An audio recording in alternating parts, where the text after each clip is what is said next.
तो जो धृतराष्ट्र किसे कहते हैं? धृतराष्ट्र यानी धृतम राष्ट्रम, जो जो अपनी गद्दी को पकड़ के रखना चाहता, जो संसार जिसकी पकड़ बहुत मजबूत है। बहुत गहरा इशारा है, आज इसी पर बात कर रहा हूं। धृतराष्ट्र यानी जो आंखों से अंधा है लेकिन पकड़ बहुत मजबूत है, जो छोड़ना नहीं चाहता। आप सबको पता है धृतराष्ट्र की पकड़ कितनी मजबूत है। महाभारत की बहुत प्यारी घटना है, जब पूरे महाभारत का युद्ध समाप्त हो गया तो धृतराष्ट्र ने भीम से कहा कि भीम आओ पुत्र, मैं तुझे अपने गले से लगाना चाहता हूं। भीम ने कहा बिल्कुल तातश्री, मैं आपके गले लगना चाहता हूं। और भीम जैसे ही गले लगने के लिए आगे बढ़ते हैं, भगवान श्री कृष्ण को यह बात पता थी। उन्होंने तत्क्षण एक लौह की मूर्ति हूबहू भीम के जैसी बनवा के पहले से रखी थी और वही मूर्ति धृतराष्ट्र के सन्मुख खड़ी कर दी। और धृतराष्ट्र ने जैसे ही उसको अपने आलिंगन आश्लेष में लिया, वो मूर्ति चूर चूर हो गई, लोहे की मूर्ति में चूर चूर कर दिया। इतनी मजबूत पकड़ है धृतराष्ट्र। हम धृतराष्ट्र के बारे में बोल के अपने को बचा लेते हैं। हम बहुत बहुत बहुत चतुर लोग हैं। हम धर्म की बात करके अधर्म कर जाते, अधर्म की खाल ओढ़ के अधर्म कर देते। बहुत समझने वाली बात है, बहुत बारीकी वाली बात है। धृतराष्ट्र यानी जो जिसकी पकड़ बहुत मजबूत है, जिसे दिखाई तो कुछ नहीं पड़ता लेकिन वो पकड़ के सब रखना चाहता है, क्योंकि अगर उसे दिखाई पड़ जाए तो वो फिर व्यर्थ की चीजों को कभी पकड़ के नहीं रखेगा। हमारी स्थिति धृतराष्ट्र जैसी ही है। असल में धृतराष्ट्र कौन है? हर वो व्यक्ति जो चीजों को, वस्तुओं को, संसार को पकड़ के रखना चाहता है, देखना नहीं चाहता। और भगवत गीता पकड़ना नहीं, देखना सिखाती। भगवत गीता में आत्मविश्वास का उत्सर्जन है। भगवत गीता पढ़ने से व्यक्ति का आत्मविश्वास बढ़ता है, कॉन्फिडेंस बढ़ता है। भगवत गीता किसी अंधविश्वास को नहीं कहते। भगवत गीता का जिसने भी अपने जीवन में भगवत गीता को धारण किया, उसका आत्मविश्वास बहुत उच्च कोटि का होता है। कॉन्फिडेंस उसका कभी गिरता नहीं, उसका आत्मविश्वास कभी नहीं गिरता। आत्मविश्वास, भगवत गीता में आत्मविश्वास है, अंधविश्वास नहीं है। ये भगवत गीता आत्मविश्वास का रास्ता है, अंधविश्वास का रास्ता नहीं है। इसलिए भगवत गीता युद्ध की भूमि में बोली गई। यहां कोई शॉर्टकट नहीं है, लड़ना पड़ेगा। याद रखिए, चाहिए कोई बचा ही नहीं सकता आपको लड़ने से। युद्ध नहीं टाला जा सकता है, ना आपके जीवन का, ना पांडवों के जीवन का। हर किसी के जीवन में अपने अपने युद्ध हैं। आखिर सबको ही लड़ने पड़े अपने अपने युद्ध, चाहे राजा राम हो या हो गौतम बुद्ध, सबको लड़ना पड़े। आपको भी लड़ना पड़ेगा, कोई शॉर्टकट नहीं है। इसलिए मैं कहता हूं जीवन को जान लो। अगर तुमने जीवन को जान लिया तो कोई युद्ध फिर नहीं होगा। ये असल में जो युद्ध है, ये युद्ध तुम्हारे व्यक्तिगत जीवन में तुम्हारे अपने के साथ है, तुम्हारे खुद के साथ हो रहा है। अंतर्द्वंद्व में युद्ध चल रहा है, तो लड़ना पड़ेगा, लड़ना तो पड़ेगा।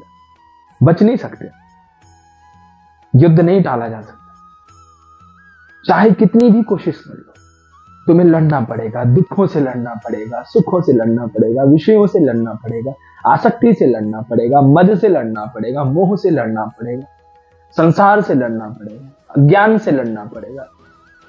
और भगवत गीता वो दीपक है। मुझे एक बात बताओ आप, अगर बहुत घना अंधकार हो तो उसको दूर करने के लिए आप क्या करते हैं? घना अंधकार हो तो क्या आप तलवार निकाल के उस अंधकार को मार के खत्म करते हो, या गोलियों से मारते हो? क्या करोगे? अगर अंधकार हो तो कैसे नष्ट करोगे उसे? अगर उसको गोलियों से नष्ट करना चाहोगे तो कर सकते हो क्या? उसको उसके साथ लड़के, तलवार से, लाठी से, जैसे भी उसको क्या नष्ट कर सकते हो क्या? अंधकार को अगर नष्ट करना हो तो बहुत सरल और बहुत छोटा सा उपाय है। चाहे जितना अंधकार हो, एक छोटा सा दिया जला लो, अंधकार विदा हो जाए। ये अंधकार रूपी जो युद्ध है ना, असल में सबके जीवन में है ये युद्ध। ये अज्ञानता रूपी जो युद्ध है, ये सबके जीवन में है ये युद्ध। लेकिन हमने तरीके गलत अपना रखे, इसलिए ये युद्ध समाप्त नहीं होते।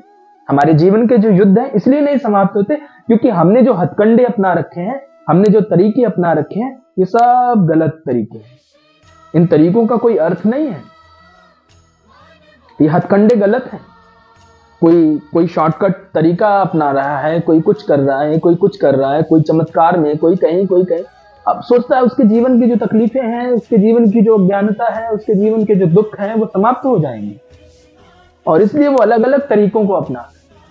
लेकिन असली तरीका क्या है? असली तरीका ये है, अगर आप अंधकार को नष्ट करना चाहते हैं तो असली तरीका है एक छोटा सा दीपक जलाइए और अंधकार नष्ट हो जाएगा। यही तरीका है।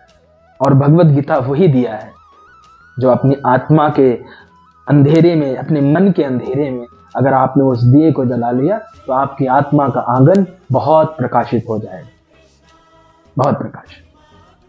तो मैं आपसे बात कर रहा था धृतराष्ट्र की।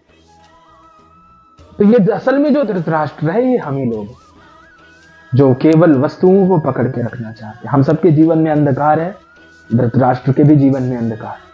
धृतराष्ट्र भी जीवन से परिचित नहीं है, इसलिए उसको मेरा और तेरा लगा हुआ है। अगर उसे दिखाई पड़ता तो वो भी देख सकता था। और ये देखो, भगवान ने अर्जुन को दिखाया। अर्जुन को क्या दिखाया भगवान ने? अर्जुन की ये नहीं दिखाया ये तेरा ये मेरा। भगवान ने कहा वासुदेव सर्वमिति स महात्मा सुदुर्लभ। हे पार्थ, संपूर्ण संसार में मुझ वासुदेव के अतिरिक्त तो कुछ और है ही नहीं। सर्वम खलविदम ब्रह्म, सब कुछ ब्रह्म ही है। सब जगह वो सत्य को देख रहा है, सत्य का दर्शन कर रहा है। तो देखने वाला तो एक ही वस्तु देख सकता है, वो है सत्य। और जिसने सत्य देखा फिर वो फिर वस्तुओं में कहां अटकेगा? वस्तुओं में वही व्यक्ति अटक सकता है, सत्ता में वही व्यक्ति अटक सकता है, सिंहासन से वही व्यक्ति बध सकता है जिसे सत्य दिखाई नहीं पड़ रहा। और जिसने सत्य को देख लिया हो वो फिर धृतराष्ट्र नहीं बनता। तो आप आकलन करें कि कौन अंधा है, कौन धृतराष्ट्र के जैसा है और कौन नहीं है। धृतम राष्ट्रम, जिसने राष्ट्र को बड़ी मजबूती के साथ पकड़ रखा हो, जो छोड़ना नहीं चाहता। तो प्यारे, छोड़ोगे नहीं तो छोड़ा लिया जाएगा। देखने की कोशिश करो, आंख खोलो अपनी आंखों पर। कुछ धृतराष्ट्र के जैसे हैं और कुछ गांधारी के जैसे हैं। बहुत अद्भुत प्रेरणा है ये कथा। एक की आंखें स्वाभाविक रूप से नहीं है और दूसरे के पास आंख थी, उसने आंख पर पट्टी बांध ली। और हम सबका जीवन ऐसा ही है। कुछ लोगों के पास आंखें हैं, उन्होंने आंखों पर पट्टी बांध ली, दिख रहा है लेकिन देखना नहीं चाहते। और कुछ ऐसे हैं जो स्वाभाविक रूप से नहीं देख सकते। और अगर आपने अपने जीवन में एक प्रकाशित दिया जला लिया, अपने जीवन में एक प्रकाश पुंज स्थापित कर लिया, तो यकीन मानिए फिर आपके जीवन में कोई उहापोह नहीं रहेगा, कोई उथल पुथल नहीं रहेगा। जीवन सार्थक हो जाएगा, सफल हो जाएगा।